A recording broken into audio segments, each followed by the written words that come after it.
Hello दोस्तों, तो कैसे हैं आप सभी। तो आज ही खाने शुरू करने से पहले अगर आप मेरे चैनल पे न्यू हैं तो प्लीज़ उसे सब्सक्राइब ज़रूर कीजिएगा। तो आज ही खाने शुरू करते हैं। सासू माँ, आप काम ही क्या करती हो जो आपको छुट्टी चाहिए। दोस्तों, आज की कहानी काल्पनिक है। मैं आराधना, एक मध्यम वर्गीय परिवार की माँ, जिसकी पूरी धुरी उसका परिवार होता है। मेरे परिवार में मेरे पति अनिल, जो अब रिटायर हो चुके हैं, दो बेटे चिंटू और मिंटू, दोनों ही शादी हो चुकी है, और उनकी पत्नियां रिया और टीना, वह दोनों भी नौकरी करती हैं। एक पोता और एक प्यारी सी पोती, कुल मिलाकर हंसता खेलता परिवार। घर में सारी सुविधाएं थी, पर अब मैं अपनी एक रस जिंदगी से उब चुकी थी। मेरा भी सपना था बहुएं आएंगी तो मुझे भी थोड़ा बहुत सुख मिलेगा, पर बेटों की शादी के बाद जिम्मेदारी और भी बढ़ गई। दो की जगह चार टिफिन लगाना, बच्चों को संभालना। अब मेरे पति भी रिटायरमेंट के बाद अपने हिसाब से ज़िंदगी जीने लगे थे, और मेरी जिम्मेदारियां कम होने की जगह बढ़ती जा रही थी। छुट्टी वाले दिन बहुएं कहती, मम्मी जी पूरा हफ्ता काम करके एक दिन तो आराम का चाहिए, पर मेरे बारे में कोई नहीं सोचता। एक दिन छुट्टी थी, बड़ी बहू बोली, मम्मी आपके हाथ के ना आलू के पराठे बड़े अच्छे लगते हैं, हर रोज़ तो जल्दी होती हैं, आज नाश्ते में बना दीजिए ना। तो थोड़ी देर बाद छोटी बहू बोली, मम्मी जी आज दोपहर को ना मटर पुलाव बना देना, बहुत मन कर रहा है। मैंने तब उनसे कुछ नहीं कहा और सब खाना बना दिया। काफ़ी सोचने समझने के बाद शाम को मैंने सबको ड्राइंग रूम में बुलाया और बच्चों को बोला, मुझे भी लीव चाहिए। तो सारे हंसने लगे, कहने लगे, मम्मी आप तो घर पर ही रहती हो, आपको लीव की क्या ज़रूरत है। आपकी तो ऐश ही ऐश है, पूरा दिन घर पर आराम करना, जो मन करे वह खाना, टीवी देखना। तो मैंने कहा, हाँ बेटा तुम लोग ठीक कह रहे हो, फिर भी मुझे एक महीने के लिए छुट्टी चाहिए, और मैं पूछ नहीं रही हूँ, बता रही हूँ। और मुझे भी अब से पॉकेट मनी भी चाहिए है, ताकि मैं अपने ऊपर खर्चे कर सकूँ। और अभी मैं अपनी सहेली के घर किटी के लिए जा रही हूँ, रात को देर से लौटूंगी।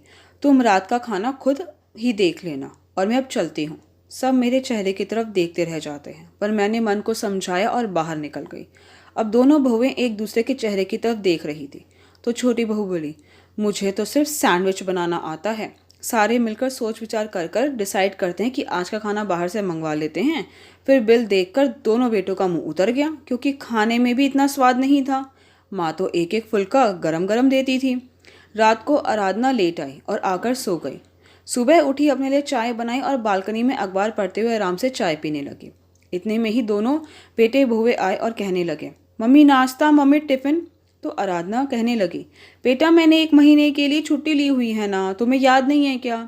फिर दोनों बेटे और बहुओं ने विचार किया कि एक दिन एक छुट्टी लेकर बच्चों को संभालेगा, एक दिन एक। और फिर उन्होंने एक खाना बनाने वाली मेड को रखा। 15,000 रुपये महीना में। एक हफ्ते में सबकी अकल ठिकाने आने लगी थी। बड़ा बेटा चिंटू बोला, मम्मी कितनी मेहनत से सारा घर संभालती है, हम सबकी पसंद का खाना बनाती हैं, हमने कभी भी नहीं पूछा मम्मी आपको क्या पसंद है। कभी अपने साथ उन्हें कभी फिल्म देखने के लिए या कहीं बाहर घुमाने के लिए भी नहीं लेकर जाते। और अपनी पत्नियों से कहते हैं, जितना हो सके तुम भी तो मम्मी की हेल्प कर सकती हो कामों में।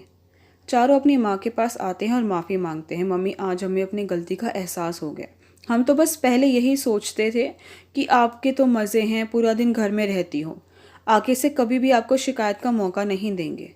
मुझे भी अच्छा नहीं लग रहा था, बस मैं यही चाहती थी कि बच्चे मुझे समझें और उन्हें अपनी गलती का एहसास हो। और उन्हें अपनी गलती का एहसास हो गया, मेरे लिए यही बड़ी बात है, और मैंने सबको गले लगा लिया। यह सच है दोस्तों, एक औरत अपने परिवार के लिए सारी जिम्मेदारी अपने मन से खुश होकर निभाती है, पर उसे भी तो स्नेह की ज़रूरत होती है। परिवार को यह बात समझनी चाहिए कि वह सोचे, चलो आज तो पत्नी या मम्मी की पसंद का कुछ खा लेते हैं, और माँ को तो भगवान ने ऐसा बनाया है कि अगर पति या बच्चे आज यह कह दे कि खाना बड़ा स्वाद बना है, आज तो पेट भरकर मन भरकर खाया, कह दे, तो इतना सुनने भर से भी उनकी आत्मा तृप्त हो जाती है। दोस्तों कमेंट करके ज़रूर बताइएगा कि क्या आराधना जी ने जो किया वो सही था। आई होप दोस्तों कि आपको मेरी वीडियो पसंद आई। अगर आपको मेरी वीडियो पसंद आई तो प्लीज़ उसे लाइक ज़रूर कीजिएगा, शेयर कीजिएगा, मुझे कमेंट करके ज़रूर बताइएगा कि आपको मेरी वीडियो कैसी लगी।